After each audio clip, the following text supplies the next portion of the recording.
We got the worst kind of inflation you can possibly imagine out of that. Silver was available in limited quantity, and so if you wanted to have trade, you had to get silver, which pushed up the value of the currency.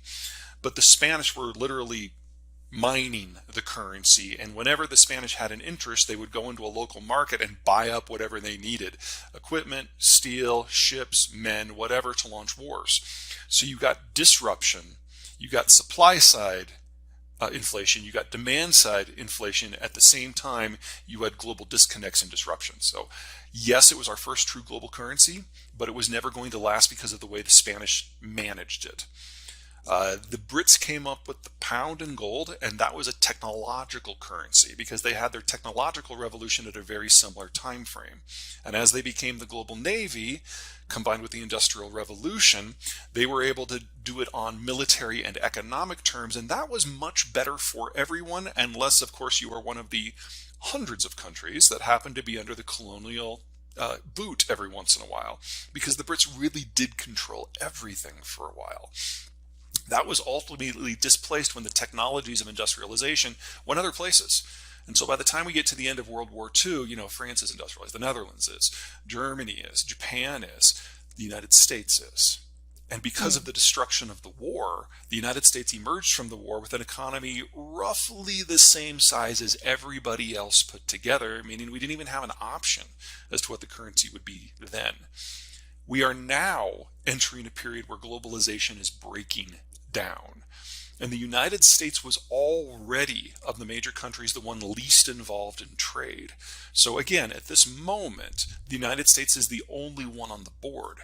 Now, if you fast forward 50 years, if we get a different global economic system that is based on something else, if we find out what sort of economic model we're going to get in an environment where demographic decay has been going on for decades and capitalism and socialism and fascism no longer work, then we'll have a conversation about what the currency is going to be.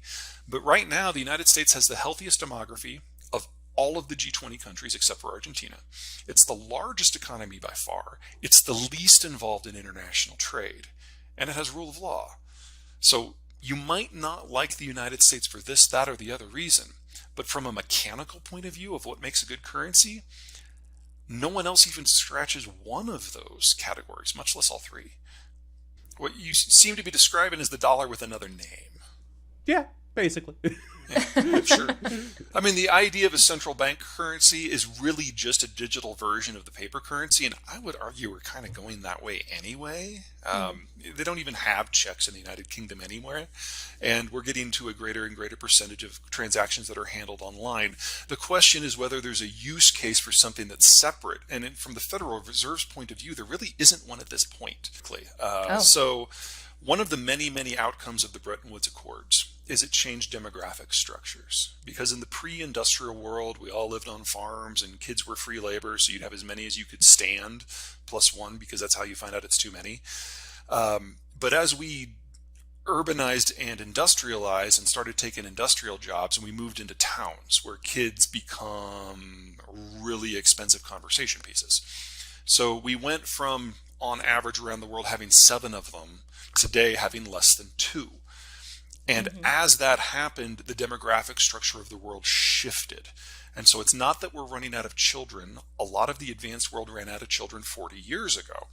This decade, most of the advanced world runs out of working age adults, with the Germans and the Koreans and the Italians and the Chinese and the Japanese furthest along. So this model of global goods exchange that we've had for 75 years, this was ending anyway. And that does shake up the economic picture and maybe make room for something new. The problem with saying that change is going to be front-loaded is that the United States and Mexico are 2 of the healthiest demographies in the world, and that's where the currency is headquartered. So for the country that benefits the most from this system and is most able to maintain it without changing the rules of the game, there's not really an impetus to go for something new. We have to wait for these other countries to figure out what is a post-consumption economic structure, what is a post-export economic structure. And until that is figured out, we won't know what kind of the parameters are of the new economic model. And only then can we start talking about currency. Gone lopsided for a long time before that. The U.S. economy was actually larger than the British economy back at the Civil War. And by the time we got to the end of World War II, or by the time we got to 1939, it was bigger than France and Britain and Russia and Germany combined. And then the war smashed all of those. So it was really just admitting the obvious at that point. We never had a fight between the Brits and the Americans over the system. We're not going to have a fight between the Americans and someone else over the system because there's no one on a growth trajectory to battle it out according to the old rules.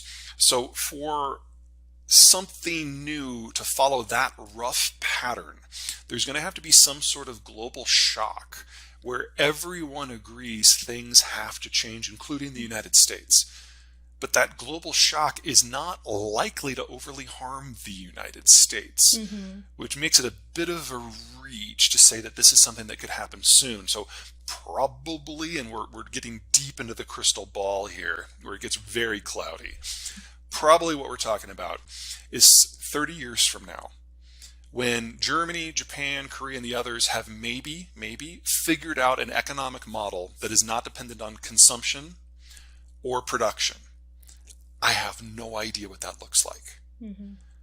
But we have to do that at scale before we're talking about any sort of meaningful transition from what works very well for today's leading power. It's not as much as you might think because it requires you have a capital account, which makes it more difficult to regulate your own financial system. You have a lot of hot money going both ways. But it does mean that there is a stability injected into your system, and that stability allows you a lot more ballast. So a great example is what happened during the Nixon period when we decided to go off the gold standard. There weren't conversations about that internationally. The Nixon administration just decided almost overnight that we're going to move off and go to a full float. And in the words of the Treasury Secretary of the time, it's our currency, it's your problem. Because the alternative for everyone else was worse. Still is today. I mean, leaving aside the idea that the dollar is going away is silly. Let's say the dollar did break as the reserve currency overnight. Let's just say that happened. Then we're a normal currency. And we're still the currency for the U.S. domestic economy, and roughly 90% of the U.S. economy is held within the United States, and another 5% is held within Mexico and Canada. So you only really have 5% exposure to the wider world. As for all of the debt, yes, a large portion of that is held abroad, but the U.S. still has control over its own money supply, and that debt is already out there. And every once in a while, there's this delightful conversation between some wackadoo Chinese ideologue and the U.S. Fed in St. Louis, where the wackadoo ideologue says, if we really want to stick to the United States, we're just going to dump all $3 trillion of our bond holdings overnight. And you always get this same snarky response from the St. Louis Fed that says something like, well, that would be really interesting because the debt would probably trade at 30 cents on the dollar very, very quickly. But I don't know if you knew this, China, but the U.S. Federal Reserve controls the U.S. money supply. And it's mostly digital now. So we would just click a couple buttons and expand the money supply by the exact number of that 3 trillion discounted 70% and retire the whole thing. You would save us over $2 trillion in an hour, and you would be out over $2 trillion in an hour. That would be brilliant. Please do that. And then we never hear from that ideologue again because he's brought shame to China for being so stupid. So no, even in the worst case scenario where Martian currency takes over, the U.S. is still a normal currency for U.S. purposes. Now, there is a cost in that scenario. That would probably force our political leaders to be a little bit more judicious with their spending in the long run, because we wouldn't be able to just dump our debt on everyone else's system. That's probably the real superpower. It allows us to not be fiscally responsible. But beyond that, which I would argue would probably be a good